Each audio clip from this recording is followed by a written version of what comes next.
All right, my name is Curtis Eggers, and this is my video project for International Relations Project 1. Let's get right into it. All right, so imagine this. You're Canadian. Now, as if that weren't bad enough, you just come out of the store and now your Honda Civic won't start. How do I know you drive a Honda Civic? I don't. It's just a good assumption because it's the best-selling car in Canada with over 50,000 units sold. Now, instead of calling AAA, or whatever the heck the Canadian equivalent is, you decide to get out of your car to look around only to find the gal in Toyota Corolla next to you can't get her car to start either, and neither can the guy in his Hyundai Elantra, the second and third best-selling cars in Canada respectively. No, indeed, something bigger is at play here to cause everyone's cars to not start in this parking lot in the photo provided. Now, this leads us to some basic assumptions. There isn't any sign of extreme weather in the photo, so that likely isn't what's causing the problem. And, being in a parking lot during the day next to a gas station, it's also unlikely that everyone's car had its gas siphoned.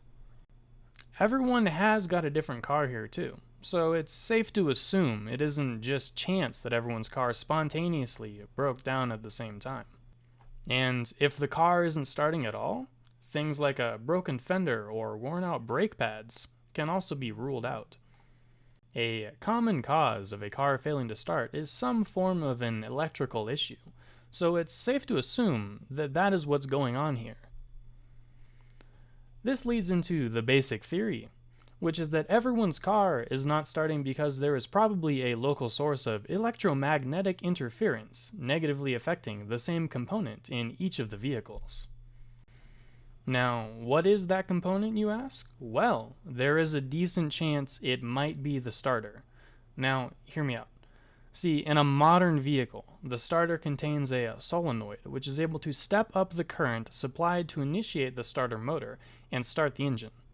When the ignition switch is turned, the solenoid is supplied with power from the battery and magnetically engages against the motor to start it.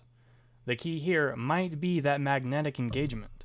Should a sufficiently powerful local source of electromagnetic energy exist in the area, it may be able to counteract the natural engagement of the starter, pulling the solenoid in the opposite direction and preventing the motor from initializing.